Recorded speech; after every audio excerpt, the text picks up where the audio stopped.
Hi guys, it's your girl Candace. It's your girl Miss Renee. And we are here at the Powder Room. And today we're going to do a little bit of recap and review of today's episode of Lovin' Hip Hop New York. I believe today we're at, I can't believe we're at season 5. It really feels like the show just started, but I mean, you got Hollywood, New York, it's just all Atlanta, over the place, everything. But we're going to talk about today's episode, season 5, episode 3. If I'm not mistaken, I believe it's episode 3. No, you're right, episode 3. But this episode started where it left off last week, whereas Amina Butterfly was waiting on Peter Gunz, and she was blowing his phone up. Looking for him. Ladies. Yeah. And he was not picking up her call, and she's this pregnant woman that I know is super emotional. I don't even have to be pregnant, and I know I'm emotional, but waiting for him, calling him, he ain't picking up the phone. But she get in her car, drive up the street, look up the street. And where was he? Sitting at a restaurant with his Tara. baby mother. His other baby mother. His other baby mother. I think this is baby mother number 3. No. Tara's baby mother number, which one? 4. Oh, I'm sorry. 4 or 5. He has 8 kids. Well, Amina's about to make it 8 kids. So, okay. Whatever. And she has 2 babies by him. So, whatever. I can't do that math. He's on another, yeah. But another yeah. level. So she rolled up, and my whole thing about that scene was, one, I was surprised at Amina, because I just thought, like, she seen that, she would have rolled past. But no, she showed some real G potential, as we would like to call it. I mean, she's not a full G because she didn't get out the car swinging. Correct? I mean, it was potential. You got to give it to her. She had potential. She rolled past, peeked her head out, went around the corner, and sat on the curb and said, I need you to come here. Well, she actually rolled up on that.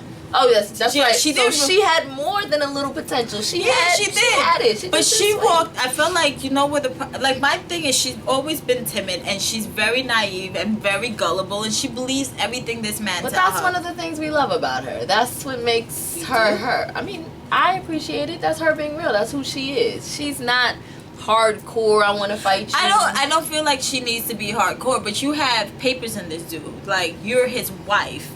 And he's choosing not to be with you currently. He's choosing to be with, I mean, I guess that's other obligation, but he made these plans. It's not like, oh, I'm not with you because, you know, something happened to the boys. I'm with you because I'm trying to sit down and make a happy home with this. I like you, Amina. I'm sorry. I like Amina. I mean, it sounds like you I just feel like partial. I mean, it's hard to like a side chick. Well, Tara's a side chick. I mean, I never said I liked Tara. Oh, okay. I just wanted to be clear. They're both side chicks. I know. Okay. I understand. It's hard to like. And you see, that's his thing because he got with Tara. She was a side chick. Exactly. So it's just patterns. We were just talking about this in the last episode, lady. Patterns. There it is. Anyway, I just felt it was weird that I don't care what Tara said to Peter Gunz. The fact that Tara went over and talked to her while she's sitting on the curb crying. Like, how do you even walk away from that? I don't know. That's a whole new level. It's just crazy. How do you even walk away from that? Like, I feel like Peter Gunz at that point, my wife and mother of my future child is sitting on this curb crying. I'm going to handle this, and Tara going to hit you with a text. Exactly. That's how it should Or be. you bring her over and say, you don't leave her on the curb and let Tara. You don't know what Tara would have did to that girl. In true love and hip-hop style, Peter Gunz let Tara go over there and console his wife, a.k.a. number 5 baby mother.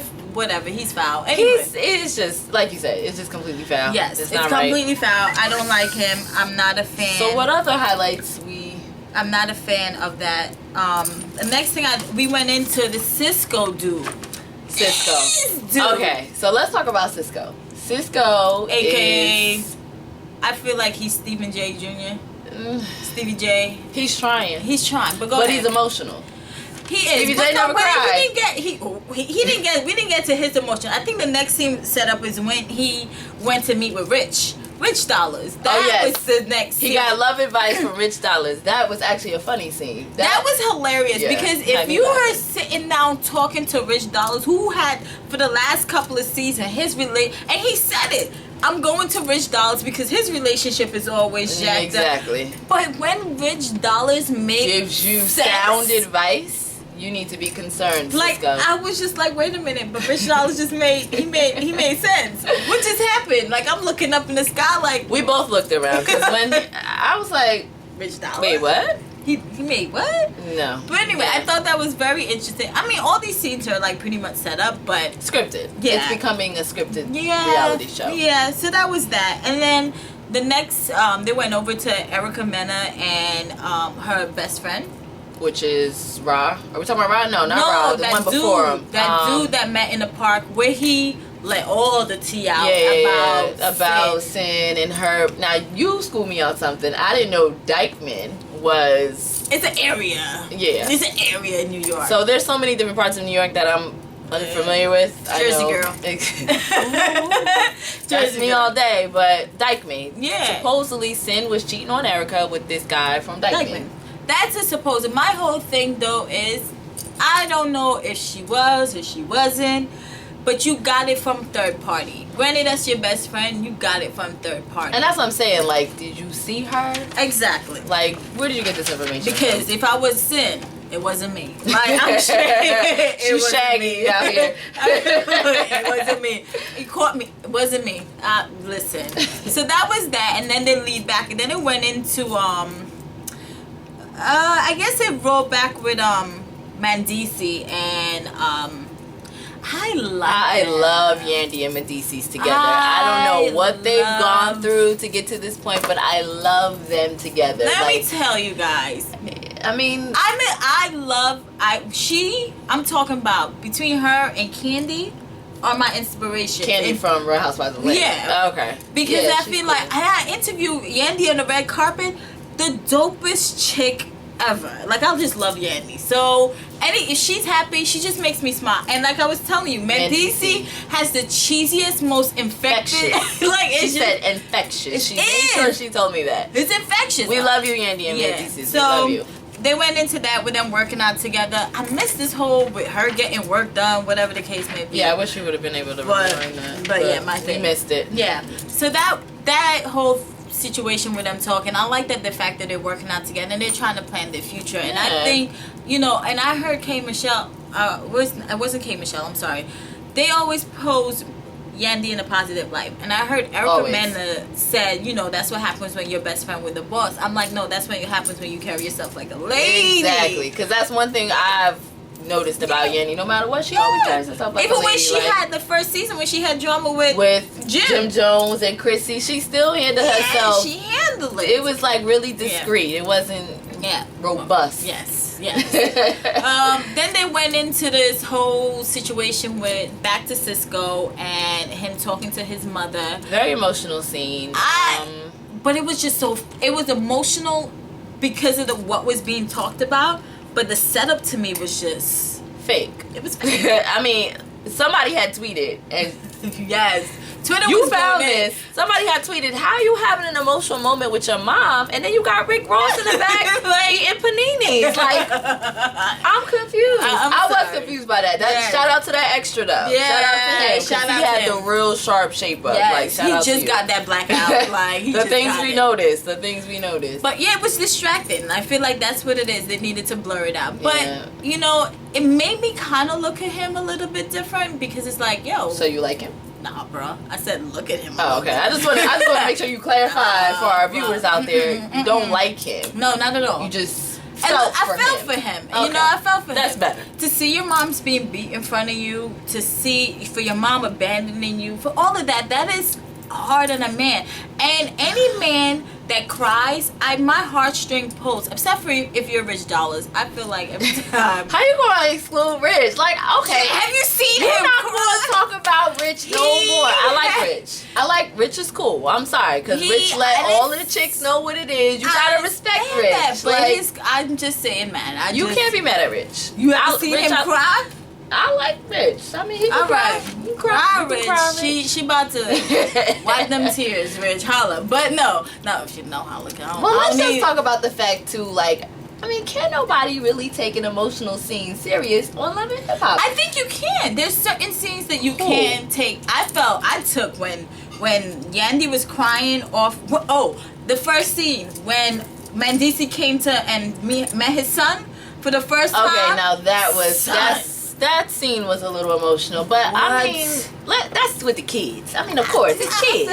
But you're talking about, after you said you heard him say that his mom abandoned him and that that his mom was seen beating from him, I kind of tuned out. Like, I was focusing on Rick Ross. He was in the back. They didn't blow him out enough. I mean, somebody from VH1 holla at me. I can help you with your editing. Whatever. We're moving on. So that was that scene. We spent way too much. I felt for him.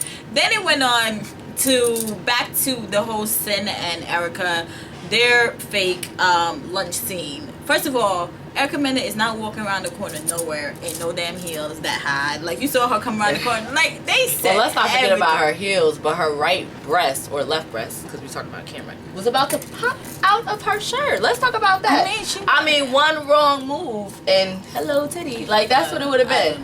I don't know. That forget the heels. Like, let's talk about the possible flashing. She was about to pull a Janet. But no, the whole scene I felt with them was weird because I felt like none of them went into the situation open-minded.